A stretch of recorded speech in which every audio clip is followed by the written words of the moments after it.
Ok, hoje nós vamos iniciar uma nova série, uma nova sequência de mensagens. E já preparo vocês que nós vamos estudar detalhadamente, assim, pedacinho por pedacinho, do Salmo 128, que é um salmo voltado para a família. Não é a única passagem da Escritura, tem muitas, e a gente vai, de vez em quando, se referir, vai mencionar outras passagens da Bíblia sobre família. Mas o Salmo 128 é um desses salmos alegres sobre a vida de família com Deus. A vida familiar, mas com Deus. E hoje nós vamos então começar com essa série de reflexões. E eu chamei essa série de Família, Temor e Alegria. Por quê? Se tem uma área que a gente tem medo, mas também que é a área em que costumamos ter nossas maiores alegrias é família. É curioso isso. A gente conversa com as pessoas, o que mais abala as pessoas? Alguma coisa acontecer com a sua família. O que mais abala mãe, pai, é alguma coisa acontecer com os filhos, né? Ou com o cônjuge. O que mais, ou com os pais. O que mais traz alegria, gente? Ver o sucesso da nossa família. Ver o êxito da nossa família. Então família é coisa tão preciosa para nós, que parece que a vida familiar é um misto de temor e alegria, de medo e alegria. E a gente vai falar de temor e de alegria, mas hoje a gente vai falar de temor e alegria andando juntos. Porque o verso que a gente escolheu para começar, que é o verso 1, fala: feliz é aquele que teme. Temor e alegria devem estar juntos. Um certo sentido de temor e um sentido de alegria precisam andar conjuntamente. Então, eu quero ler... vamos fazer o seguinte, vamos ler esse verso juntos, depois eu vou passar um desenho para as crianças, e aí a gente começa a exposição desse tema. Vamos ler todos juntos o verso 1, que está impresso aí na ordem de culto. Vamos ler, Salmo 128, verso 1, diz assim: como é feliz quem teme o Senhor, quem anda em seus caminhos. Vamos ler de novo? Como é feliz quem teme o Senhor, quem anda em seus caminhos. Isso, Salmo 128, verso 1. As crianças, eu quero que eles façam o seguinte desenho, então vamos lá, atenção, para ficarem bem, para participarem do nosso culto, tá? Esse é um desenho que vai exigir sua criatividade, hein? Eu quero que você desenhe a sua família ao redor da mesa. Então você vai desenhar mesa e todo mundo ao redor da mesa. Pode ser numa refeição, um almoço, um café, uma janta, o que você quiser. Ou jogando um jogo, alguma coisa. Mas tem que ser a família inteira ao redor da mesa, tá bom? Esse é o desenho primeiro. Pode ser? Então vamos lá. E agora para os pais e para os adultos. O que eu vou falar aqui não cabe somente a quem é casado, tá? O que eu vou falar aqui tem a ver com toda a vida cristã e também se aplica a quem não é casado. Mas eu vou falar algumas coisas particulares às famílias, às pessoas casadas e aos homens em especial, porque esse texto fala: feliz é o homem que teme o Senhor. E aqui está falando do sexo masculino, não está falando só da humanidade, está falando especificamente dos homens. E por que eu acho importante nós fazermos uma série sobre família? Duas razões, presta atenção. Vou falar de duas coisas, uma comum no meio não cristão, principalmente, às vezes até no meio cristão, e uma, infelizmente, no meio cristão. Famílias, hoje em dia, passam por muitos problemas, não que não passassem no passado, mas no passado a gente tinha um apego tão grande a certas instituições que você ouvia falar menos de divórcio, você ouvia falar menos de filhos rebeldes ou que se tornaram independentes porque não aguentam mais ficar com os pais, né? Você ouvia falar menos de litígio entre as famílias. Tinha, lógico que tinha. O ser humano sempre foi complicado, mas havia um respeito um pouquinho maior com respeito a certas instituições. A ideia de honrar pai e mãe era um pouco mais forte, né? De manter o casamento, ainda que fosse só aparência. Repito, não é que as famílias eram maravilhosas, eu acho que essa é uma visão errada, utópica, não é fato. Nós conhecemos muita gente da geração dos nossos avós que só permaneciam casados porque tinham vergonha do que os outros iam pensar se eles se separassem. Mas que não eram pessoas que se amavam. Tá? Então, havia muitos problemas no passado também. Mas hoje, parece que o desrespeito para com instituições é maior. E aí a gente pergunta, por quê? E eu quero falar que eu intitulei essa mensagem de fé e família, né? Ou família e fé e família está na capa da sua ordem de culto, do boletim aí. Por quê? Porque eu creio que tem havido uma dicotomização, uma separação, tanto no meio não cristão quanto no meio cristão. Vou dar um exemplo primeiro do meio não cristão. Você já conhece pessoas, provavelmente, talvez você já tenha feito isso, de que igreja é uma coisa muito boa para os meus filhos. Todo domingo eu falo assim, tem que ir para a igreja, viu, filho? Eu levo vocês lá e pego vocês. E pessoas que entendem que a igreja é uma coisa tão boa que ele leva o filho para a igreja, deixa o filho lá porque é coisa para os seus filhos, depois ele volta para pegar os seus filhos lá. Na cabeça dessas pessoas, fé tem a ver com valores. E aí, os meus filhos precisam de valores. Eu gosto muito, eles estudam numa escola cristã. Muito orgulhoso disso. Né? Como se a escola, a igreja fosse dar valores para eles que não fossem transmitidos por eles, pais, mas sim pelo professor, pelo pastor e assim por diante. Esse é o primeiro erro comum e na nossa sociedade tem muito. Tem muito pai que pede, faça o que eu digo e não faça o que eu faço. Né? E acha que está fazendo certo ainda. Pode não ser bom para mim, mas é bom para você, meu filho. Precisa ir. Isso é comum, essa dicotomização. Parece que fé tem a ver com ensinar valores para os filhos. Ele não precisa. Essa é a primeira coisa. Mas entre cristãos eu creio que isso acontece também. Como? De uma outra maneira. Você já percebeu como tem um monte, quem gosta de literatura evangélica sabe que tem vários e vários livros de família. E quanto mais tem, parece que pior a situação fica. Por que tantas coisas sobre família nas livrarias evangélicas e ainda assim tantos problemas familiares mesmo dentro da igreja? Eu acho que uma razão para isso, não vou dizer que é a única, mas uma razão para isso é que a gente separa conhecimento de Deus com vida familiar. Você vai dizer, pastor, mas é gente crente. Não, deixa eu explicar. Assim como Eli era uma pessoa zelosa no que diz respeito ao seu trabalho religioso, o conhecimento de Deus não traduzia em posturas dentro do seu lar. O que eu acho que acontece muitíssimo em meios cristãos é pessoas que acham que são crentes, mas que não sabem como traduzir isso para os seus filhos. Tanto é que a Bíblia tem histórias tristes de gente cujo pai, e a gente conhece situações assim. Meu pai foi plantador de igreja, eu sou frequentador e meu filho está fora da igreja. De que a geração não passou para a próxima geração as coisas do Senhor, né?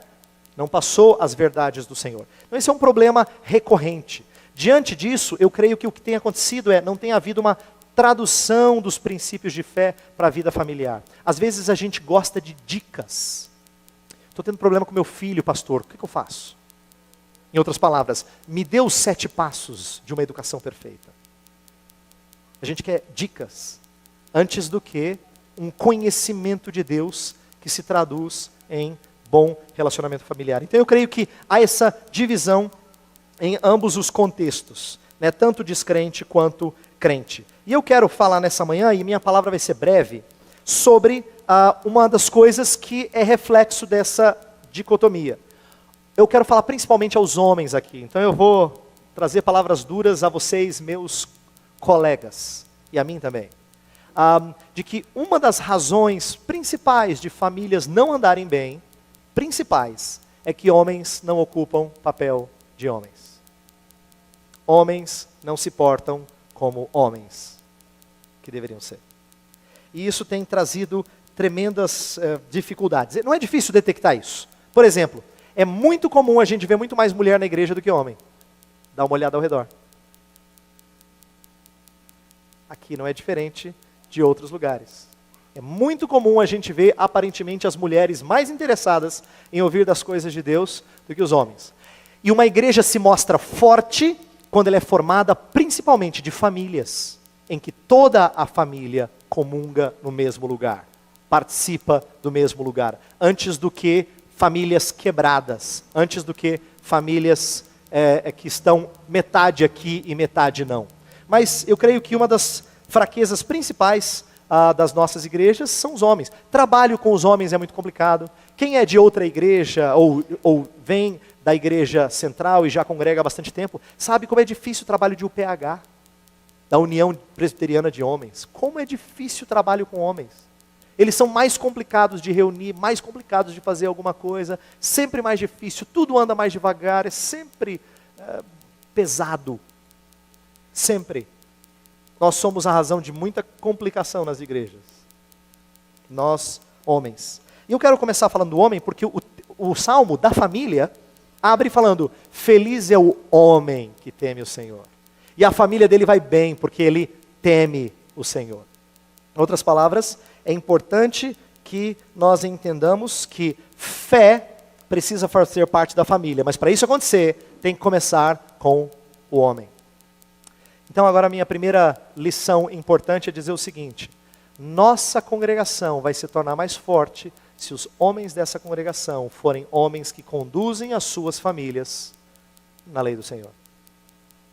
Se isso não acontecer, nossa congregação vai ter problemas sérios. Se nós como homens não fizermos o nosso papel de sermos líderes das nossas famílias em questão de fé, nós teremos problemas sérios aqui.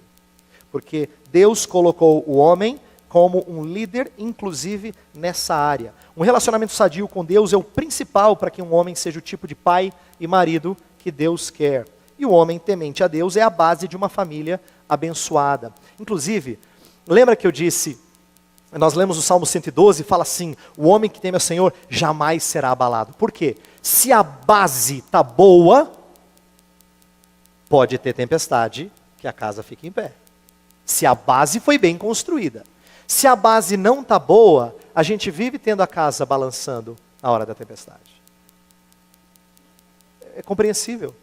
Eu entendo famílias que estão lutando quando o homem não está cumprindo o seu papel. Porque, nesse caso, a base que Deus instituiu não está bem fundamentada. Consequentemente, é difícil para o resto da família se estruturar bem e ser bem sólida. É muito mais trabalho. Então eu quero falar desse temor do Senhor e explicar um pouquinho o que é esse temor do Senhor. Temor não é um medo que nos afasta de Deus, obviamente não é. Né? O temor que afasta de Deus é aquele de que vê Deus como carrasco, que vê Deus como aquele que só dá ordens. Tem uma parábola, a parábola dos talentos, que fala que Deus distribui talentos para os seus servos, e um deles fala assim que tem tanto medo de Deus, que Deus é tão severo, que ele resolve não fazer os talentos multiplicar. Ele guarda esses talentos e dá de volta. E aí Deus o pune severamente. Por quê? Porque a sua atitude não foi de mordomia daquilo que ele tinha, ele não multiplicou aquilo que ele tinha. Vamos traduzir isso para a vida familiar. Há muitos de nós, homens, que têm medo daquilo que Deus vai cobrar, e são mais omissos nas suas atividades do que proativos. Interessante que a parábola dos talentos fala de 3 pessoas. Uma recebeu 10 talentos, ou 5 talentos, e aí fez esses 5 virar 10. Outra recebeu 2 talentos, fez esses 2 virar 4. E outra recebeu 1 talento e escondeu o talento porque não queria perder esse talento. Por que essa parábola é interessante? Eu não quero falar aqui de administração de dinheiro. Eu quero falar de como a primeira e a segunda pessoa são abençoados. Deus não fala assim para o de 5, você foi melhor que o de 2. Não existe isso. Né? Ambos foram proativos. Só o terceiro que foi omisso nas suas atividades. Então, eu acho que uma das falhas constantes no nosso meio é essa omissão por parte de homens. O temor do Senhor, ele não é destrutivo. Ele é construtivo, ele é o oposto do terror, do medo, né? Eu quero dar alguns exemplos aqui. Sabe quando a gente teme o nosso pai a ponto de não querer envergonhá-lo? Não é ter medo de apanhar do pai. Nós que somos adultos aqui, já fomos pequenos, a gente pode se lembrar disso, mas as crianças lembram disso muito bem. As crianças sabem disso porque elas têm temor também. Elas têm, às vezes o temor delas é medo de apanhar, é medo de ser disciplinada, ou receber algum castigo, ou coisa do gênero. Mas o temor do qual nós estamos falando é um temor que não quer que o pai seja envergonhado. Quer ver um exemplo? Outro interessante? Imagina que você goste de música a tal ponto que o seu sonho é tocar um instrumento. E você recebe uma oportunidade de um grande professor lhe dar aula de graça desse instrumento. Sabe qual é o seu temor? É não fazer jus à bondade do professor. Sabe? Isso é temor. E esse temor é sadio. Ele é bom. Você fala assim, eu não posso pisar na bola. Estou recebendo aula de graça e ele é o professor. Esse é um temor santo, temor justo, um temor bom. É o temor do aluno que não quer ser indigno da bondade do professor. É o filho que não quer ofender um pai honroso. Esse temor é santo e é desse temor que o texto fala. Feliz o homem que teme o Senhor. E esse temor tem 3 aspectos que eu quero falar aqui. 3 aspectos, eu vou falar bem brevemente, que tem que fazer parte da vida da pessoa que teme o Senhor, e eu vou aplicar aqui para o homem na família. Tem que haver reverência, tem que haver também integridade e tem que haver adoração. Reverência, integridade e adoração. Temor, em primeiro lugar, é reverência. Nós temos que ter para com Deus uma reverência tal que Deus é motivo do nosso maior respeito. Eu vou mostrar como é que reverência tem que ser traduzida. Ela tem que ser traduzida nas outras 2 coisas. Quando você é reverente, você é íntegro e adora. Deixa eu explicar. Quando Adão e Eva estavam no jardim, a gente percebe claramente como Adão falhou por não ter a devida reverência para com Deus. Olha só, o que a gente vê na hora do pecado, da escolha de Adão e Eva, é que ele teme mais a sua mulher, que lhe incentivou a cair junto com ela, do que o seu Deus. E depois, na hora que Deus se apresenta, ele se esconde. É exatamente o temor errado do qual eu falei. Então, ele não tem reverência para com Deus. Ele tem medo de Deus por aquilo que ele fez. E esse temor tem que ser não só reverência, mas traduzido em integridade, a segunda coisa. Você vê que o texto fala, bem-aventurado o homem que teme o Senhor e anda nos seus caminhos. Feliz é o homem que teme o Senhor e anda. Não são 2 coisas separadas, são 2 coisas conjuntas. É importante a gente falar disso porque, na verdade, o andar nos caminhos de Deus é como se fosse assim, a evidência externa de que você tem temor.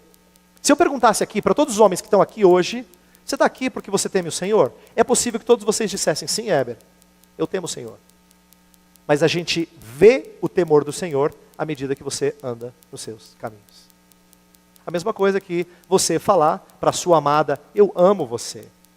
Mas se seus atos não correspondem a esse amor, essa palavra fica de boca para fora, fica vã, fútil. Como é que você mostra que você teme o Senhor? Você anda nos seus caminhos. As coisas são conjuntas. Você tem que conhecer os caminhos de Deus para andar nos seus caminhos. Eu falo frequentemente para pessoas que não conhecem a Cristo, que eles acham que temem a Deus, mas eles não conhecem esse Deus. Quem teme a Deus tem que conhecê-lo. O Deus da Bíblia não é temido por ser desconhecido. Ele é temido do jeito que tem que ser temido quando ele é conhecido. Quanto mais você o conhece de fato, mais você o teme, mais você tem temor para com ele. E aí, obviamente, você o adora. Você é a pessoa que vai demonstrar adoração por esse Deus. Isso que mexe com 3 coisas na nossa vida familiar. Pais tinham que ser exemplo para os filhos de que o que ele mais teme na vida é falhar para com Deus. Tamanha a sua reverência. Que bom seria se filhos ouvissem dos seus pais, se esposas ouvissem dos seus maridos, se irmãs ouvissem dos seus irmãos, que o seu maior medo é falhar em relação às expectativas de Deus para com ele. Isso seria um exemplo de reverência. Segundo, de que o filho sabe e conhece, a esposa sabe e conhece, o irmão, o pai, a mãe sabem e conhecem que aquele moço, que aquele homem anda nos caminhos de Deus. Integridade. Ele pode ir lá na frente ser bonito, né? Como Eli, o sacerdote. Mas no lar, em que a gente não esconde nossos atos, aí a gente tem que mostrar que anda nos caminhos de Deus. E por último, nós tínhamos que ser exemplos de adoração. Em primeiro lugar, isso aqui tinha que estar cheio de homem. Não está. Em segundo lugar, nós tínhamos que ensinar nossas famílias a adorar. E a gente é muito falho nisso. Sejamos francos, a gente gasta menos tempo com os nossos filhos ensinando-os a adorar a Deus do que com outras coisas. Isso ainda não faz parte do nosso dia a dia. Talvez a gente até deseje que isso faça parte, mas não é comum no nosso meio. Nós temos homens que gastam tempo ensinando a sua família a adorar a Deus. Então nós não somos exemplo. E veja que o Salmo 112 que a gente leu mostra muita coisa preciosa desse temor para com Deus. Eu quero terminar com esse salmo e aí a gente vai orar ao Senhor. Veja, pega a sua ordem de culto. Eu quero chamar a atenção de algumas coisas aqui. Primeiro, diz o Salmo 112, no verso 2, que os seus descendentes serão poderosos na terra. Eu vou falar disso mais na frente na série, mas eu já quero chamar a atenção do seguinte. Uma das evidências do homem que teme o Senhor é que os seus descendentes recebem aquilo que ele crê. Isso é transmitido à próxima geração. Segunda evidência do homem que teme o Senhor, ele administra bem o seu lar. Olha o verso 3. Grande riqueza há em sua casa. Isso aí, ele é próspero de várias maneiras. Olha o verso 6, que eu já citei antes. O justo jamais será abalado. 7, não temerá más notícias. 8, seu coração está seguro. E aí, olha aqui. Como é importante a base, o fundamento, o alicerce da casa estar seguro. Quando o alicerce da casa está seguro, a casa tem toda a chance de sobreviver tempestades. Meu ponto é dizer o seguinte: nós homens tínhamos que ser os últimos a serem abalados pelos nossos problemas familiares. Os últimos. E nem sempre isso acontece. Porque se nós fôssemos o esteio, o alicerce dos nossos lares, nós seríamos aquele em quem esposa, filhos se apegariam. Nós tínhamos que ser o último a se abalar. Mas nem sempre isso acontece, eu acho que nisso nós falhamos e muito.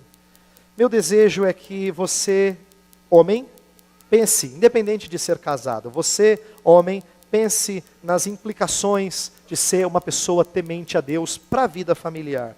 E você, mulher, orar pelos homens que você conhece. Eu vou falar de vocês, mulheres, logo, logo.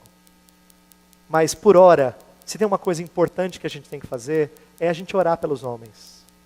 Porque se nós tivermos famílias fortes aqui, nossa congregação tem todo o potencial de ser uma congregação sadia. Se ela não for composta por famílias, nós estamos numa situação delicada.